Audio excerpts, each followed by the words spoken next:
ہوا کا موسم بتا رہا ہے وہ زلف اپنی لہرا رہے ہیں. کیا بات ہے بھائی، سبحان اللہ سواری طیبہ سے چل پڑی ہے حضور تشریف لا رہے ہیں. سبحان اللہ. وہ آئیں گے، آتے ہوں گے، ابھی آئیں گے، یہی سوچ کے ہم نے محفل کو سجا رکھا ہے. یا رسول اللہ تیرے عشق کی بدولت مجھے زندگی ملی ہے. واہ کیا بات ہے بھائی، میری بات بن گئی ہے تیری بات کرتے کرتے. سبحان اللہ. ہے جو زندگانی باقی یہ ارادہ کر لیا ہے تیرے منکروں سے آقا میں مروں گا لڑتے لڑتے. کیا بات ہے، سبحان اللہ. بڑی عجیب بات ہے. ایک بات یاد رکھو، میں آج کے اس منبر سے انہیں پیغام دے کر کے جاتا ہوں، تم کیا تمہارے باپ داداؤں نے بھی اکھاڑنے کی کوششیں کی ہیں. کیا بات ہے. اور صرف یہ ایک خطہ نہیں ہے، ایک خطہ نہیں ہے. ان کیڑوں کی تو کوئی حیثیت نہیں، ان کا باپ اسرائیل مل کر غزہ کو کچھ نہیں کر سکا. قتل کرنے کا مطلب فنا کرنا نہیں ہوتا. اسرائیل جیسی ظالم طاقت جس کے پاس سپر پاور طاقتیں پیٹروٹ میزائل بھی ہیں، دادا امریکہ ساتھ میں کھڑا ہوا ہے، یورپی یونین ساتھ میں کھڑی ہے، اور نہتے کنکریاں لے کر کھڑے ہونے والے بچوں کا مقابلہ کر رہے ہیں. اور ایک دو نہیں 10,000 سے زیادہ قتل بھی کر ڈالے، بچوں کو مار بھی دیا، لیکن پیٹ نہیں بھرا، ڈر ختم ہی نہیں ہوا. وہ ڈر ابھی بھی ختم نہیں ہوا. ہزاروں کو قتل تو کر لیا، لیکن رات کی نیند اور چین ابھی بھی بیکار ہے، کیونکہ انہیں اندازہ ہے اس بات کا کہ ان میں ایک بھی زندہ باقی رہ گیا تو کل کا وہ صلاح الدین بن سکتا ہے. کیا بات. تاریخ دہرائی جا سکتی ہے. تمہارے علاقوں کو اکھاڑ پھینکنے اور اس کو بے گھر کرنے کی ایک ہی سازش ہوتی ہے کہ یہ غلامان امت محمدیہ میں رسول پاک صلی اللہ تعالی علیہ وسلم کی اس امت میں کوئی شیر بیدار نہ ہو جائے، ورنہ کتوں کی نیند حرام کر کے رکھ دے گا. کیا بات. میرے عزیزو اپنی ویلیو سمجھو، اپنی حیثیت سمجھو.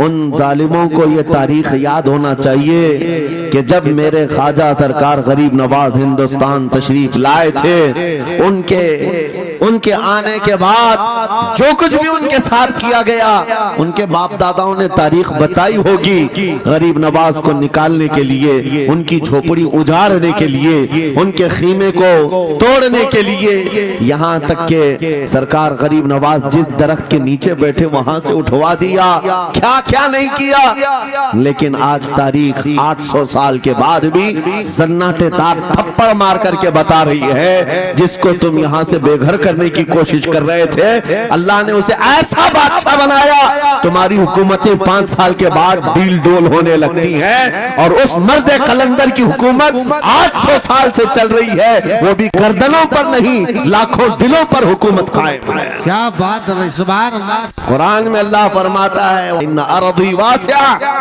میری زمین بہت کشادہ ہے، میری زمین بہت کشادہ ہے. رب تعالیٰ فرماتا ہے وَلَقَدْ كَتَبْنَا فِي الزَّبُورِ مِن بَعْدِ الذِّكْرِ أَنَّ الْأَرْضَ يَرِثُهَا عِبَادِيَ الصَّالِحُونَ. ہم نے زبور میں یہ لکھ دیا ہے کہ ہم اس زمین کا وارث نیک بندوں کو بنائیں گے. سبحان اللہ. آپ اس بات کے خوف میں نہ رہیں، اس بات کے خوف میں نہ رہیں. عزیزان گرامی وقار، جو کام تمہیں کرنے کے لیے کہا گیا ہے وہ کیا ہے؟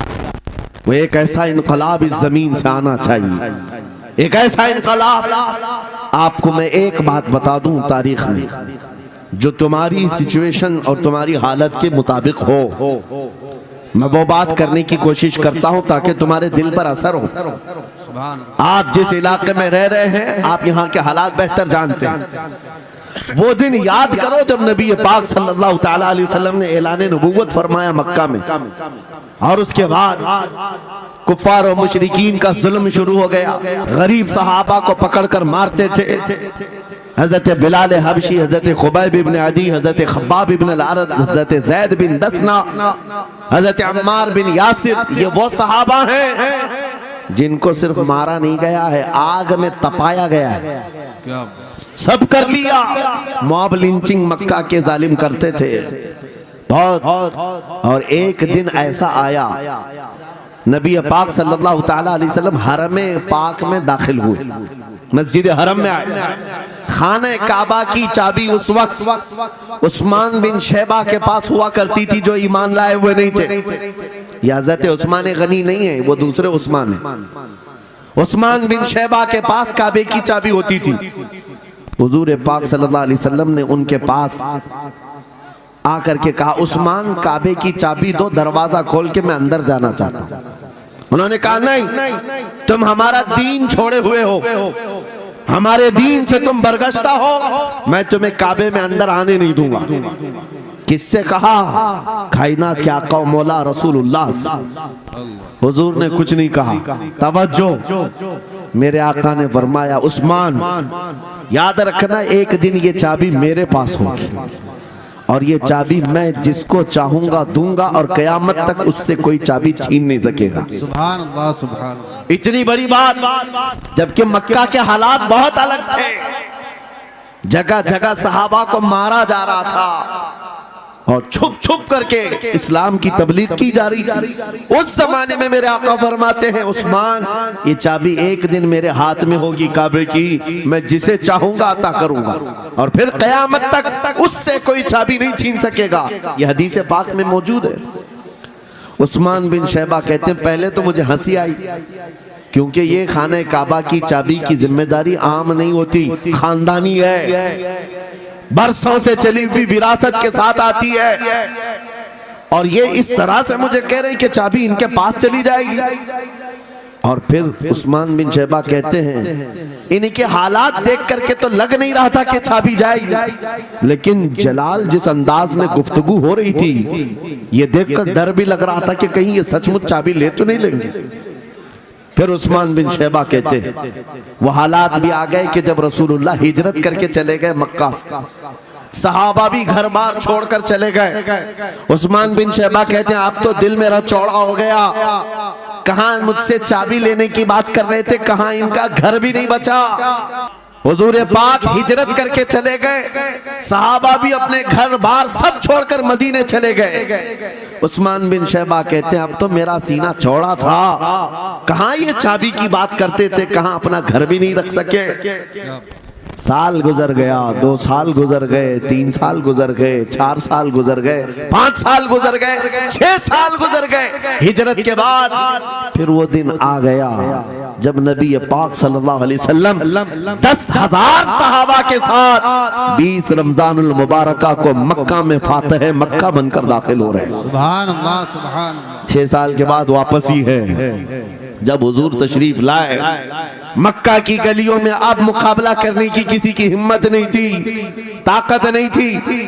حضور پاک جیسی حرم مکہ میں داخل ہوتے ہیں سارے ادھر ادھر چھپ کر کے بھاگ رہے تھے، جنہوں نے ظلم کیا تھا اپنے دور میں، کوئی اس کے گھر بھاگ رہا ہے، کوئی اس کے گھر بھاگ رہا ہے۔ کفار مکہ بھاگ رہے تھے، جان بچا رہے تھے، اور میرے آقا کعبے کے پاس کھڑے ہو کر کے اعلان کر رہے تھے آج تمہاری جان بخش دی گئی ہے، آج تمہارے لیے رحمت کا دن ہے، ہم آج کسی کے ساتھ مقابلہ نہیں کریں۔ حضور اپنی رحمت کے خیرات بانٹ رہے ہیں۔ پھر آپ سنو 10,000 صحابہ کے ساتھ جب مکہ مکرمہ میں میرے آقا داخل ہوئے، اب خانہ کعبہ کھولنے کی بات تھی۔ چابی کس کے پاس ہے؟ عثمان بن شیبہ کے پاس۔ بلایا رسول اللہ نے، کہاں ہے عثمان بن شیبہ؟ آئے سر جھکائے ہوئے آئے، ایمان لائے ہوئے نہیں تھے۔ کہا لاؤ چابی، چابی دے دیا حضور کے ہاتھ میں۔ کہا اے عثمان کیا میں نے یہ بات نہیں کہی تھی ایک دن یہ چابی میرے ہاتھ میں آئے گی؟ وہ سر نہیں اٹھا سکے، سر جھکائے کھڑے رہے۔ میرے آقا نے اپنے ہاتھوں سے چابی کھولا، خانہ کعبہ کا دروازہ کھولا، اور وہاں سے سارے شرک و کفر کی آلائشوں کو پاک کیا۔ پھر اس کے بعد چابی بند کر کے میرے آقا باہر آئے اور فرمایا آج میں یہ چابی ایسے آدمی کے ہاتھ میں دوں گا جس سے قیامت تک کوئی چھین نہیں سکے۔ حضور نے جب یہ فرمایا اور پھر آئی